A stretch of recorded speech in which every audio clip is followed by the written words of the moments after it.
Olá pessoal, meu nome é Eduardo Wenzel Brião, professor aí do componente curricular Desenvolvimento de Sistemas 1 do curso técnico de Informática para a Internet do FRS Campus Rio Grande. Tá? Então, nós iremos retomar apenas o que é o PHP, enfim, que faz parte das atividades pedagógicas não presenciais, ok? Então, como introdução, nós já tínhamos visto que linguagem para desenvolvimento de aplicação web amplamente utilizada aí, apesar de que seu uso está começando, seu uso de maneira relativa está começando a cair, né, por causa do advento de outras linguagens que são assíncronas, linguagens que permitem eventos, por exemplo, JavaScript no servidor, né, Node.js, Open Source, tá? Uma linguagem interpretada. E aí nós tínhamos visto, né, que já uma diferença, que toda vez que uma linguagem compilada nesse sentido, ela tem que passar por uma transformação, por uma tradução, toda vez que passar por uma máquina a outra. Isso é ruim. Tá? É bom porque se torna mais rápido, mas é ruim. Como nós temos processadores que rodam muito bem hoje linguagens interpretadas, então PHP é uma tecnologia bastante flexível nesse sentido, onde nós podemos executar códigos que estejam, por exemplo, no celular e também em outras plataformas, graças à pilha de protocolos que existem por baixo, até chegar no módulo PHP de um browser. Tá? Então, seria um problema, mas hoje foi solucionado, né, por causa que nós temos processadores rápidos para fazer isso. Nós temos também, eu não vou entrar em detalhes aqui, tá? Mas uma linguagem compilada, vocês já sabiam, né, que temos um código-fonte, um compilador, e ele cria o programa executável. E a interpretada não. A interpretada, existe um interpretador que ele vai interpretando os dados. Então, dessa forma, tá, o interpretador ele é melhor para a gente, nesse sentido, para trabalhar na web. Temos aqui algumas linguagens interpretadas, como PHP e JavaScript. Tá? Só que nós temos uma linguagem híbrida, que seu código Java, ele faz uma pré-compilada, digamos assim, traduz o Java código source em bytecodes. E esses bytecodes são interpretados por uma JVM, que é uma máquina virtual do Java. Então, basicamente é isso, porque em cada computador existe uma máquina virtual, e isso significa que qualquer bytecode, qualquer código Java que eu escrever em seja qual for a minha plataforma, se eu tiver uma JVM, ela será executada. Tá? Então, vamos ver aqui a instalação do PHP. Eu tenho uma instalação, essa instalação aqui, esse slide aqui do 12, ele não é um slide tão atual assim, mas eu prefiro trabalhar no AMP. Tá? O AMP e o XAMPP são kits, bibliotecas, que permitem com que nós possamos executar PHP, nós podemos executar MySQL e o servidor Apache. Isso nos provê de uma forma rápida. Tá? A gente não precisa criar vários passos manuais aí, justamente, né, para nos aumentar a nossa produtividade de trabalho. Existem outros pacotes, claro, o AMP também, o app, que é, ao invés de utilizar MySQL, ele utiliza Postgres, enfim, e depois para fazer o teste, só criar um programa, teste.php, a gente coloca lá uma função php info, abre e fecha parênteses, interpreta ela, executa ela, e apareceu os resultados, php info ali, significa que nossa instalação funcionou adequadamente. Enfim, nós já vimos nas aulas, só voltei, estou fazendo esse vídeo justamente para a gente relembrar. Algumas máquinas, quando se usa um AMP, nós colocamos o nosso código em /var, /www, /html. No meu caso aqui é o /opt, /lamp, usando Linux, /htdocs, que é o lugar onde eu coloco meus documentos PHP. Mas também nós poderíamos apontar ele com PHP-S, que aponta a pasta que a gente quer. Vocês verão mais tarde, vocês irão ver que nós vamos lidar com frameworks, CodeIgniter, vamos lidar com Laravel, Node.js, e nós vamos ver que nessas tecnologias dificilmente nós iremos utilizar esses diretórios, essas pastas dos /var, /www, são as pastas default, onde estão os documentos para acessar via localhost. Nós iremos apontar a pasta aqui. Tá? Então é dessa forma que vai funcionar. Tanto é que nós vamos aprender como fazer um deploy. E num deploy nós iremos criar um script, que esse script ele vai apontar para a pasta de forma relativa ao servidor, fazer um upload, né, um deploy. Então, só para a gente ter uma visão geral como as coisas vão ser tratadas, tá? Aí eu tenho uma página aqui, na página 16, eu tenho mostrando erros, tá? Então, o próprio código-fonte, a gente tem init7, a gente pode ter uma forma de ajustar os erros. Usa o comando init_set e ali nós podemos gerar variáveis para erro e colocar um error reporting, error_reporting e_all. O que significa? Significa que eu estou forçando que as minhas variáveis que eu criei são variáveis que vão ser apresentadas no log, né? Log, nos erros, né? Então é outra forma de debug. Tá? Então, enfim, é uma revisão. Então, qualquer código que esteja dentro, menor, ponto de interrogação, PHP, ponto de interrogação maior, significa que é um código, é um trecho que vai ser executado em PHP. Eu tenho uma videoaula que eu desenvolvi já faz alguns meses. E essa videoaula é completa de como se cria um CRUD, né? Como se cria uma aplicação que tenha duas tabelas, tá? O simples possível, o mínimo possível, que a gente pode dizer assim, CRUD. E essa aplicação ela foi desenvolvida e realmente temos que abrir muitas tags PHP no meio do código HTML. Às vezes isso se torna bastante chato, né? Bastante oneroso.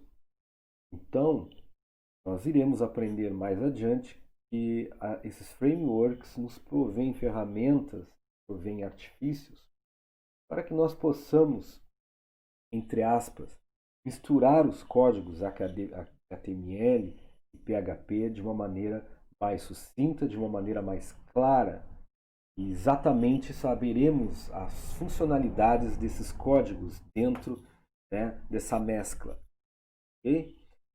Bom, variáveis em PHP, nós usamos o cifrão num e um nome. Tá? Então, cifrão número igual a 1, cifrão nome igual a Guilherme. Guilherme é o nome que fez as lâminas, por aqui gentilmente as lâminas. Cifrão underline disciplina são nomes adequados para variáveis. O nome inválido de variável é cifrão 1. Então, só como exemplo, esse código todo que existe nessa lâmina, ela está transpassada para uma pessoa que consegue enxergar, ela está vendo exatamente o comportamento desse código. As pessoas que não conseguem enxergar, eu coloquei esse código separado de uma maneira em que o DOSVox possa fazer a leitura de maneira adequada. Tá? Constantes, nós podemos definir constantes, usamos a cláusula define. Tá? Então, por notação, as constantes têm letras maiúsculas e somente tipos escalares como inteiro, string, boolean, ponto flutuante. Tá?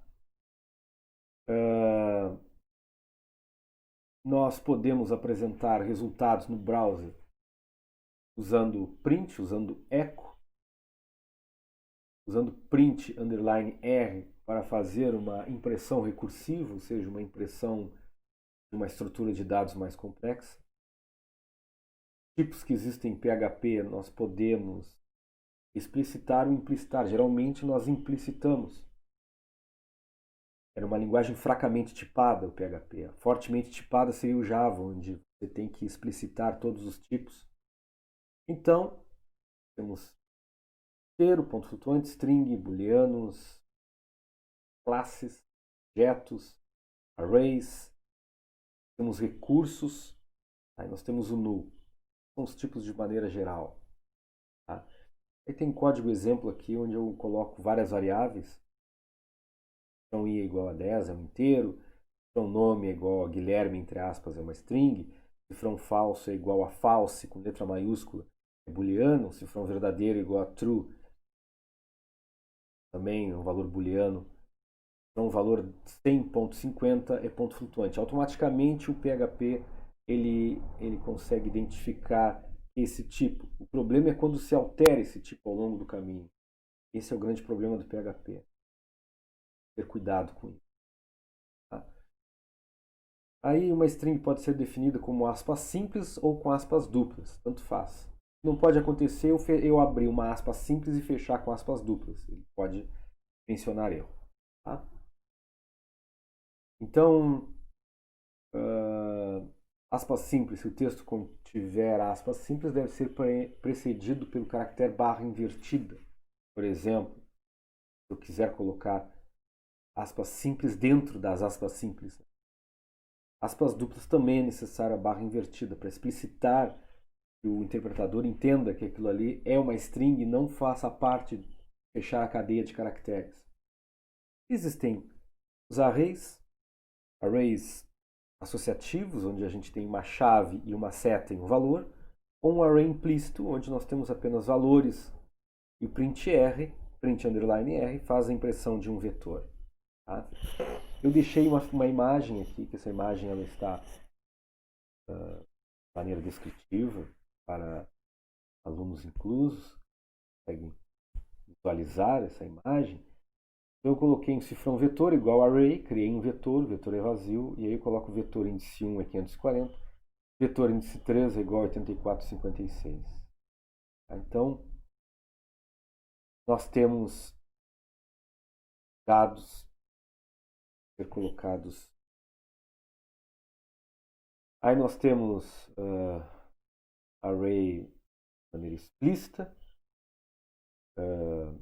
onde eu coloco dados explícitos como RG, CPF, cartão de crédito, e cada um dessas chaves tem um valor, conforme pode ser apresentado ali. Por exemplo, o cartão de crédito ele tem um valor associado 1, 2, 3, 4, 5.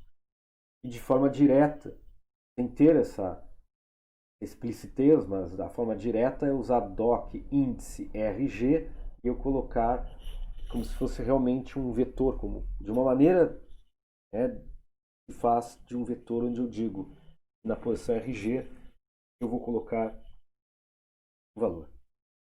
Existem arrays multidimensionais, a imagem está aqui. Eu tenho Tem um array de nomes, fulano, ciclano e beltrano, onde que cada fulano, ciclano e beltrano tem mais arrays de dados deles, onde tem RG, CPF. Então nós temos um array dentro de um array. É muito comum. Tá? Da forma de acesso. Essa imagem ela também está, a página 31, ela está convertida para texto, para ser lida para o DOS. Operadores, tá? Aqui é só um resumo de operadores. Menos na frente eu nego. Soma, adição, subtração, multiplicação, divisão e módulo, tá? Na página 33. Na página 34 também coloquei aqui associações de operadores de atribuição, onde eu coloco cifrão A mais igual cifrão B igual a cifrão A igual a cifrão A mais cifrão B, e assim por diante. Se coloca o operador antes do igual, significa que eu estou associando a variável, recebe a variável, operador, o que eu quero. Operadores de comparação, na página 35. Eu tenho cifrão A igual a cifrão B, cifrão A idêntico a cifrão B, diferente, idêntico, menor, maior que, menor ou igual que, maior ou igual. Bom, isso aqui basicamente vocês já conhecem de outras linguagens. Operadores de comparação.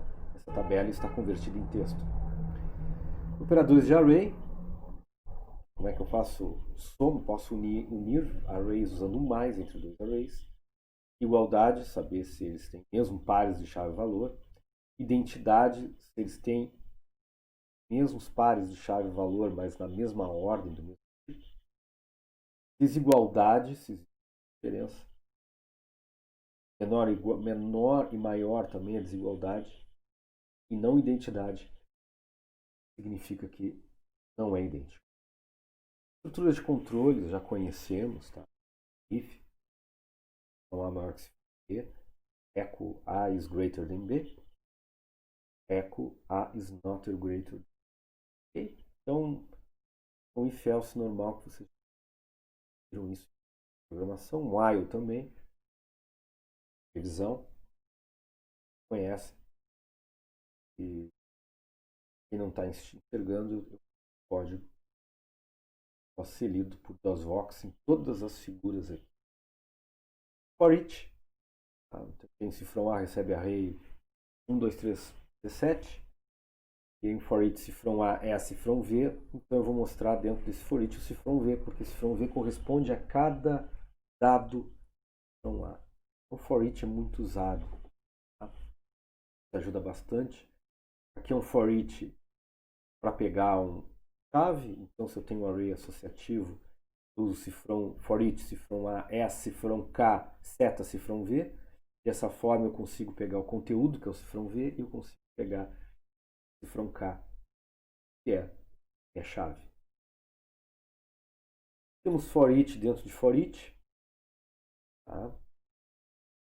Multidimensional, onde para cada chave, verdade, for each cifrão A é a cifrão V1, eu tenho outro for each que é cifrão V1 é a cifrão V2.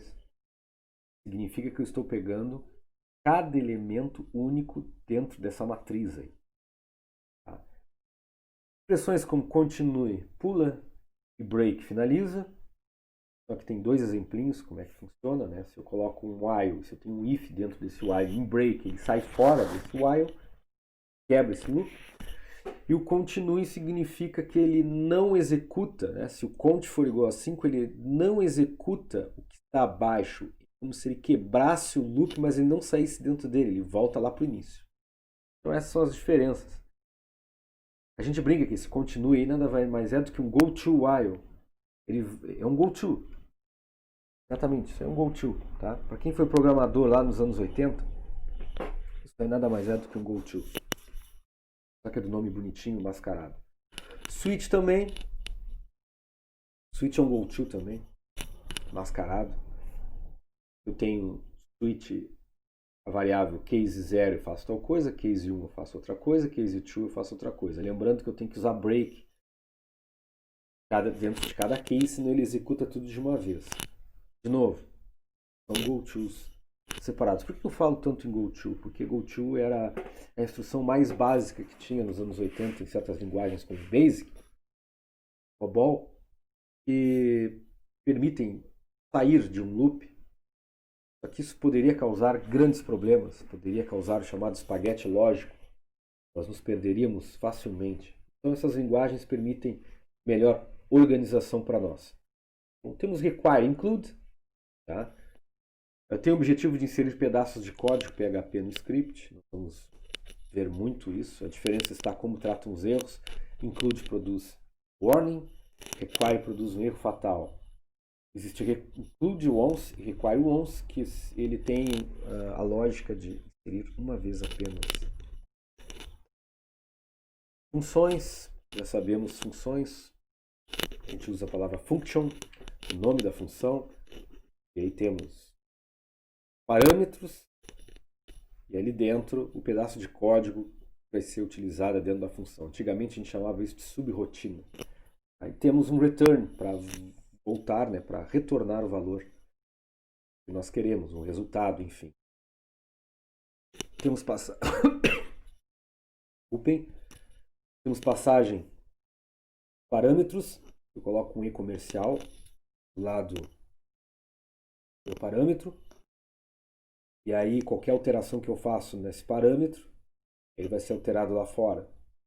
Aqui está o código. Todo esse código aqui ele está alterado, convertido para texto para os alunos. Tá? Existem umas funções aí que podem ser úteis, como já tem o func_num_args, retorna quantos argumentos a função recebeu. Func_getArg retorna uma função da função, um argumento da função, e func_getArg retorna um array com todos os argumentos de uma função. Então, são funções que poderiam ser utilizadas aí. Mas eu acredito, está ensinando PHP, tá? Mas eu tenho que deixar claro isso. Aqui está as referências, tá? Mas vou abrir um parênteses aqui.